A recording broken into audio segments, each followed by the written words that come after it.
નમસ્કાર દર્શક મિત્રો, જનાર્પણ ન્યૂઝમાં આપનું સ્વાગત છે। વાઘોડિયા તાલુકાના તવરા ગામે ગ્રામજનોની સમસ્યાનું નિરાકરણ લાવવા વિરેન્દ્રસિંહ બાપુ દ્વારા સમસ્યાઓ સાંભળી તાત્કાલિક નિરાકરણ લાવવા બાહેંધરી આપવામાં આવી।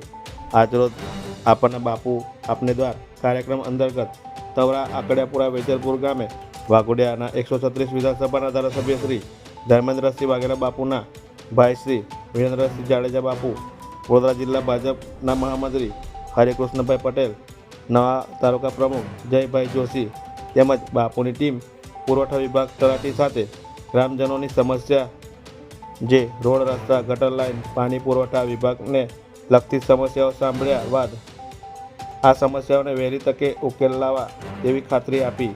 તેમજ ધારાસભ્ય ધર્મેન્દ્રસિંહ વાઘેલા બાપુ દ્વારા સમૂહ લગ્નનું આયોજન કરવામાં આવ્યું છે, જેમાં તમામ માતા પિતાને નિઃશુલ્ક પોતાના દીકરા દીકરીને સમૂહ લગ્નમાં લગ્ન કરવા માટે આમંત્રણ કરવામાં આવ્યું હતું। Bureau report, જનાર્પણ news, Pankaj Vasava, Waghodia.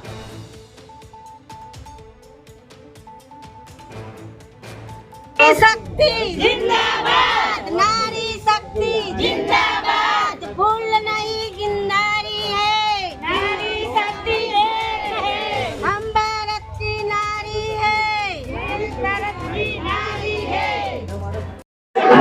જે રીતના વાઘોડિયાની પ્રજાએ ધર્મેન્દ્રસિંહ બાપુને વિધાનસભાના ધારાસભ્ય બનાવીને જે રીતના પ્રેમ જીત્યો છે, ત્યારે અમારી અને બાપુની પણ એક ફરજ થાય છે કે આપણા તાલુકાના નાના મોટા પ્રશ્ન હોય પ્રજાના, એને પણ ઉજાગર કરીએ અને સરકારની જે યોજનાઓ છે એ ઘર ઘર સુધી પહોંચે અને ગરીબોને આપણી નરેન્દ્ર મોદીની સરકાર, જે કેન્દ્રની સરકાર, એના જે લાભો છે અને આપણી ભૂપેન્દ્ર પટેલની જે સરકાર છે એના લાભો નાના ગામડાના છેવાડાના માનવી સુધી પહોંચે, એ અર્થે આજે બાપુએ અમારી જે ટીમ છે, તાલુકા પ્રમુખ અને વિરેન્દ્રસિંહ બાપુ અને અમે બધા એક સાથે આવીને અધિકારીઓના સંપર્કમાં અને ગામના લોકોના સંપર્કમાં રહીને તટસ્થ રસ્તો કાઢી અને જે કંઈ પ્રશ્ન હોય અને સરકારના લાભો નાના મોટા ખેડૂતોના હોય કે યુવાનિયાના હોય કે ગયડા વિધવા સહાયના હોય કે સિનિયર સિટીઝનના હોય,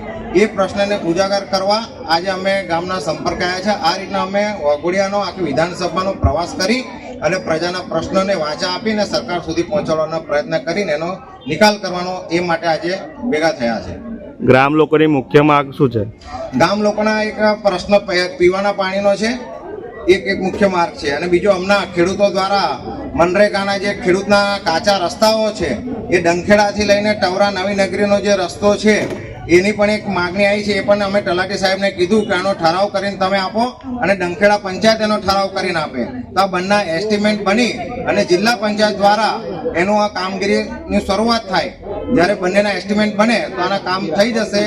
એ આવતા વર્ષ આમાં મનરેગામાં પણ એના માટી મેટલનો રસ્તો બનાવ્યા પછી 1 વર્ષ પાણી અને પીડા 1 વર્ષ થશે, 1-2 વર્ષમાં પાણી લાગે પછી તરત એનો પાકો રસ્તો બનાવવાનો આવશે। ઓકે। હું જાડેજા વિરેન્દ્રસિંહ આજે તવરા ગામે જે બાપુનો પ્રોગ્રામ ચૂંટણી પહેલા ચાલતો, બાપુ આપના દ્વાર, એ બહુ લોકપ્રિય થયેલો અને લોકોએ બહુ લાભ લીધેલા। નાના નાના પ્રશ્નો, જે જીવન જરૂરિયાતના પ્રશ્નો હોય એમાં ઉકેલ આવતો, એ જ પ્રોગ્રામને લઈને આજે અમે તવરા ગામની વચ્ચે આવ્યા છીએ। જે નાના નાના પ્રશ્નો છે એનો જલ્દીથી જલ્દી નિકાલ આવે, અમારી સાથે તલાટી, પાણી પુરવઠાના અધિકારીઓ સૌને સાથે મળીને આ બહેનોના જે નાના મોટા પ્રશ્નો છે એનું જલ્દીથી ઉકેલ લાવે અને તથા બાપુના જે સરકારી યોજનાઓ ખરી, પણ બાપુની જે પર્સનલી યોજનાઓ હોય છે, સમૂહ મેરેજ છે, આશીર્વાદ યાત્રા છે, એનો બહેનોને લાભ મળે એ માટે અમે એમને સાથે એમની જોડે ચર્ચા કરી અને જે યુવાનો અને બહેનો લગ્નમાં જોડાવા માંગે એનું આમંત્રણ બી આપ્યું છે। ઓકે।